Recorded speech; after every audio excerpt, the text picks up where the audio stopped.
नमस्ते। मेरा नाम पराग है और मैं मेरे दोस्तों के साथ हम लोग यहाँ नवरात्रि का सेलिब्रेशन कर रहे हैं। ये हर साल हम जो पहला नौरता होता है उस दिन से हम लोग हमारा सेलिब्रेशन शुरू करते हैं।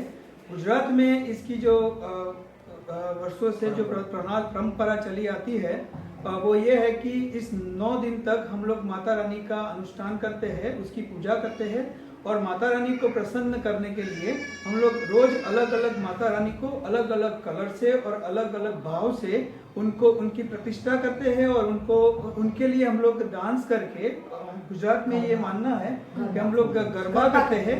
गरबा एक गुजरात का एक फोक डांस है जो हर घर में हर लेडीज जो होती है वो उसको बहुत ही बिलीव करती है। लेडीज को बहुत ज़्यादा पता होता है, तो मैं उनको बताऊंगा कि एक दिन में हम लोग अलग तरह से डिफरेंट कलर के कॉस्ट्यूम पहनते हैं जो माता रानी को भी बहुत पसंद है। और पहले हम शुरुआत में उसके माता रानी के भजन गाते हैं जो हमेशा उसको पसंद है। फिर बाद में हम लोग वी फॉलो द परंपरा और हम लोग गरबा और रास साथ में हम लोग सब डांस करते हैं, गरबा फोक डांस। और गरबा यूजुअली 9 दिन के होते हैं, तो 9 दिन में हम लोग रोज अलग अलग कलरफुल चनिया चोली पहन के जाते हैं और गरबा और डांडिया माता जी के अराउंड करते हैं यूजुअली। 9 दिन की फेस्टिविटी में प्रसाद होता है, आरती होती है, तो लॉट ऑफ फन।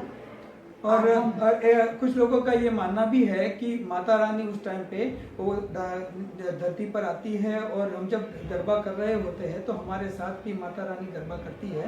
ये भी हमारा कुछ लोगों का मानना होता है। अलग अलग लोगों के अनुसार अलग अलग मत है, अलग अलग कहानियां हैं। और काफी 9 दिन कितने सारे उपवास करते हैं जो कुछ नहीं खाते। वो समझते हैं कि वो 9 दिन बहुत काफी इम्पोर्टेंस रहते हैं, वो लोग अनुष्ठान करते हैं। और आठम जो आठवां दिन बोलते हैं उसका तो बहुत ही इम्पोर्टेंस है। उसमें तो कितने सारे दूर दूर से भी माता रानी के दर्शन के लिए भी जाते हैं और काफ़ी मान्यता भी रखते हैं और काफ़ी की हो भी जाती है, तो उसका इम्पोर्टेंस बहुत है आठम का। और उस दिन हवन होता है यूजुअली, मंदिरों में ही हवन करते हैं बड़ा सा माता जी का। तो यूजुअली हवन में बहुत सारे बैठते हैं, यहाँ हमारे मंदिर में भी लॉट ऑफ पीपल पार्टिसिपेट। तो हवन में बहुत ही नेचुरली उसका बहुत ही महत्व पूजा पाठ कराते हैं। एक आधुनिक मान्यता ये भी है कि साइंटिफिकली ये प्रूवन भी है कि ये 9 दिन तक हम लोग हमारा जो गरबा का जो स्टाइल होता है वो धीरे से शुरू होता है और एकदम हाई कार्डियो के तरफ जाता है और उसके बाद धीरे धीरे स्लो डाउन भी होता है। तो कुछ लोगों का ये भी मानना है कि अगर 9 दिन 4 घंटे कंटिन्यूस हमने ये गरबा किया तो जैसे आप देख सकते हैं कि गुजराती औरतें जो होती है वो एकदम स्लिम होती है। तो एक राज ये भी है कि ये मतलब एक तरीके से एक साइंस अगर उसको तरीके माने तो ये भी इसमें इंक्लूड है, उसको धर्म के साथ भी जोड़ दिया गया है ताकि लोगों को मतलब ऐसा कहेंगे कि ऐसे कार्डियो करना चाहिए तो वो लोग नहीं करेंगे, लेकिन अगर ऐसे मतलब वो ऐसे भगवान के साथ जोड़ के ऑटोमेटिक वो एनर्जी आती है माता जी की। कई लेडीज ऐसे नहीं डांस करती, कुछ नहीं करती, पर गरबा के वक्त उसमें लेडीज को अंदर माता जी प्रकट हो जाती है। तो फिर वो गरबा कंटिन्यूस कर सकती है। तो ये भी एक अलग से शक्ति मिलती है हमको कि हम लोग 8 घंटे 7 घंटे कंटिन्यूस एक ब्रेक के साथ कर सकते हैं। तो 9 दिन अगर लगातार करते रहेंगे तो वैसे पूरे साल का हमारा डाइट प्रोग्राम हो जाएगा। हाँ, पूरे साल का। माता जी को शक्ति बोलते हैं ना। तो इंडिया में क्या होता है, अंबाजी इज अ टेम्पल, जहाँ अंबाजी में सबसे बड़ा माता जी का मंदिर है पूरे ओवरऑल इंडिया में। गुजरात में ज़्यादा सबसे बड़ा है और उसमें ऐसा होता है कि लोग अपने घर से चल के जाते हैं वहाँ और बड़ी ध्वजा ऊपर चढ़ाते हैं उसके मंदिर में। और वहाँ से माना जाता है कि पहले से लेकर 9 दिन तक लोग वहाँ बैठ के वहाँ अनुष्ठान करते हैं, भजन करते, कीर्तन करते हैं। और आज भी अंबाजी में लोग 15-1 महीने तक चल के आते हैं। कोई सूरत से आता है, कोई बेंगलोर से आता है, कोई बड़ौदा, सब all over India people go there. Bhadarvi Poonam जो नवरात्र शुरू होने से एक दिन पहले जो पूनम होती है पूर्णिमा, वो पूर्णिमा के दिन वहाँ पे बहुत लोग होते हैं, जैसे दीपक भाई ने बताया कि बहुत लोग चल के जाते हैं, 200 किलोमीटर तक चल के जाते हैं। हाँ, बहुत अच्छा लगा। आप लोगों ने बहुत अच्छे तरीके से पूरी कहानी हमारे बच्चों को बताई।